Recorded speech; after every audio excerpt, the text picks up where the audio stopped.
जमदुवार समस्तियाव दिनैल' नङा जों फैबाय थाखायो दा बेयाव जेबादि नुदों जोङो दा बेवहाय जमदुवार समस्तिखौ हमथानो हानाय खुनु सक्तियानो गैला जोंना केन्डिडेटआबो थिग जाखाजोब्बाय उइलियाम नार्जारी बिथाङानो जागोन दिनै नुबाय थादों जोङो UPPLआ केन्डिडेटखौनो डिक्लेयार होनो हाया बेवहाय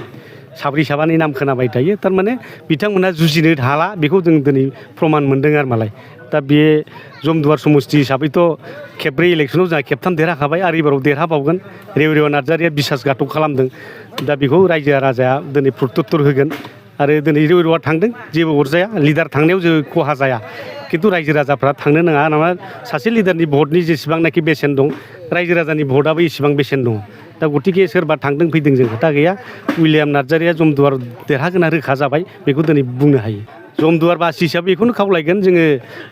थांनाय जे 10 बोसोराव लस जानांबाय थारमाने बै समाव जिरन बसुमतारी देरहादों बे ओनसोला माने फासयनानै थादों जौगानाय बिथिङाव आरो थांनाय बाराव दिनैहाय रेवरेवा देरहादों BJPआव हाबहैदों बिथाङाबो जौगानायनि खामानि मावाखै EM जानानै दा बे 10 बोसोर बेक जानाय बे 10 बोसोर बेक जानायखौ फैबाय थानाय बिसायख'थियाव देरहालांनानै BP एबा सरकार दायोबा जाहाथे जमदुवाराव आरो उइलियाम नार्जारीया EM जानानै जाहाथे बे गोग्लैसोनाय ओनसोलखौ जौगाहोनो हायो बेखौनो रायजो राजाफ्रा बयबो लुबैदों आरो बेनि थाखायनो खावलायदों जमदुवारखौ जुदि जौगाहोनांगौबा दिनै मोनसे इतिहासिक जायगा जाबाय बे रायमना नेसनेल पार्क आरो बेवहाय माने गोबां नेचारेल बिउटिसफोर दङ दा बे जौगाहोनाया दिनै BPFनि दायथ' उइलियाम नार्जारीनि दायथ' आरो BPFखौ मोजां मोनग्राफोरनि दायथ' बेयो आरो बिथां बुंनाया बे अखाफोर मन'नाय बायदि थारमाने अखाफोर मन'नाया दसेल' थायो नङा होमबा दसेनो मन'बाय दसेनो गलांबाय दा बिदिनो बिथांमोनहा 17 बोसोरनि जे पुर्निमा बेखौ बिथांमोना अखाफोर मन'नाय बे राहु केतुमोननि माने अमृत साखोलायनानै जानाय गैया होमबा बे राहु केतु दा बेबादिनो दिनै जाबाय ग्लब मन'बाय ओंखारफिनबाय दा बेबादि आरो मालाय बिथांमोना जों जाबाय 17 बोसोराव फुल मुन जायखौ बुङो नङा होमबा पुर्निमा बेखौ जों होबोनो हादोंमोन साख्रि बाख्रिनि अभाब जायाखैमोन खामानि दामानि अभाब जायाखैमोन बेवहाय माने खुनु माने गावजों गाव दागा हांगामाबो गैयामोन दिनै मोनसे सान्थि परिबेसजों दिनै BTCआ सोलिबोदों आरो बे समाव दावराव खालामग्राया दिनै बे फेरेंगा मोनहानोमोन प्रमद बर'आनो रेल लामा जथेग्रामोन आन्दलन खालामग्रामोन मानसि खावदों मानसि माबा खालामदों दिनैहाय माने रां दाबिदों बे बै समाव जाजोबदों दा बिथांमोनानो दावराव खालामग्रा दा दिनै बिथांमोना दिनैहाय मा खालामनो नागिरदों बिथांमोना बे 5 बोसोराव जोंनि रायजो राजाफोरखौ अमाबैसायाव दोनदों खोमसि दिनै नाय नोङो बिथांमोना बुंदोंमोन 5 लाख साख्रि होनाय बाथ्रा हिसाबा होदो 5 लाख साख्रि होनो हागोन हादिया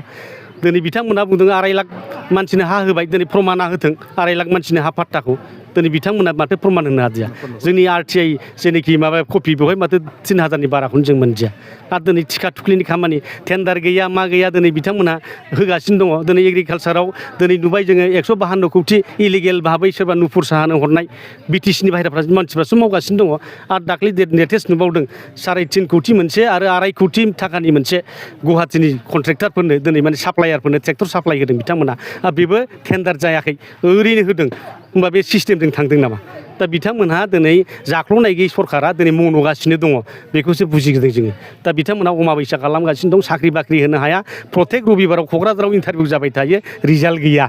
बिनिफ्राय मा बुजियो बिथांमोना जास्ट सेंग्रा सिख्लाफोरखौ दिनै आनलिड खालामदों सेंग्रा सिख्लाफोरखौसो खोमसियाव दोनबाय थादों सेंग्रा सिख्लाफोरखौ दिनै माने बिथांमोनहा बिपदआव खोख्लैगासिनो दं खोमसियाव लांगासिनो दं दा बेखौसो जोङो पुर्निमायाव लाबोफिननो नाजागासिनो दङ दिनै बिथांमोनहा दिनै बे 5 बोसोराव जोंखौ खोमसियाव दोनबाय थादों अमाबैसायाव दोनबाय थादों दा बिनिनो पुर्निमा नागिर रायजोफ्रा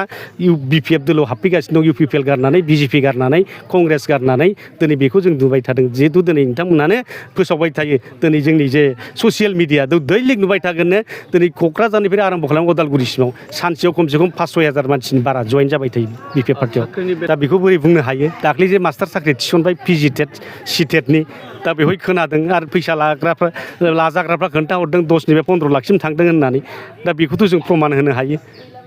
प्रमान होनाया फेरेंगा बुंदों एक्सपेल खालामगोन एक्सपेल खालामनायालाय माइ गिदिरा पार्टिनिफ्रायसो एक्सपेल खालामगोन नोङो खिन्थु फैसा जानायाथ' जाखांबाय साख्रिया होखांबाय बेसेबां इलिगेल खालामदों दिनै RTI होदों दिनै PIL होनो नागिरदों साख्रिया इलिगेल जादों होननानै जायफ्रा टेटआव नाम्बार खम मोनदों बिसोरसो साख्रि मोनदों जायफ्रा टेटआव बुरजा नाम्बार मोनदों बिसोरसो दिनै रिजेक्ट खालामजादों दरखास्थ'फ्रा दिनै बेबादि जादों होमबा बहा लिगेलि खामानि मावदों जेसेबां BTCआव खामानि जादों गासिबो इलिगेल जोब बिसंगति जागासिनो दङ BTCनि पावारा थांफिनजोब्बाय दाख्लै डिफेन्सनि जे प्रेस मिट बेयाव नुदों फरेस्ट डुवेलार्स एक्टनि गेजेरजों हा होनायनि बाथ्रा रायलायदों बे फरेस्टनि हाखौ होनो हाग्रामाया सोरबा आसाम गभर्नमेन्टआव सोंदोंमोन नामा सोरबा CM मिनिस्टार रायलायदों नामा दिनै बेखौ हाखौ होनाङा होननानै बै समावनो बादा होदोंमोन अरण्य हुरुका कमिटिया केस होदोंमोन गुवाहाटि हाइकर्टआव दिनै माबायाव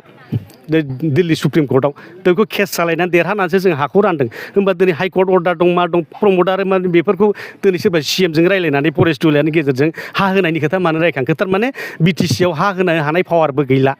फरेस्टनि हाखौबो होनो हाला मियादि हानि फाट्टाबो होनो हाला जेबो पावार गैला दा BTCआ एखेबारे माने मा होनो दा गथ' गोरलै जास्ट माने खिसुआ माने संग्रायाव उन्दुनाय बिदिसो जानानै थाफिनबाय आरो मालाय दा बे पावारखौनो मोनफिननो जोंनो हानि फाट्टा होनो हानाय फरेस्टनि हा होनो हानाय साख्रि बाख्रि होनो हानाय जों आयेन बानायनो हानाय जे बे जोंनि BTCनि साख्रि बाख्रिखौ BTCआनो मोननाय BTCनि महल कुवारिफोरखौ BTCनि मानसियानो मोननाय ट्रेक्टर साप्लाइ जेखुनु लेखा साप्लाइ जेखुनु जाया साप्लाइ कम्बल साप्लाइयानो जा मुसारि साप्लाइयानो जा BTCनि मानसिया मोननाय बेखौ जों खालामनो दिनै ओंखारगासिनो दङ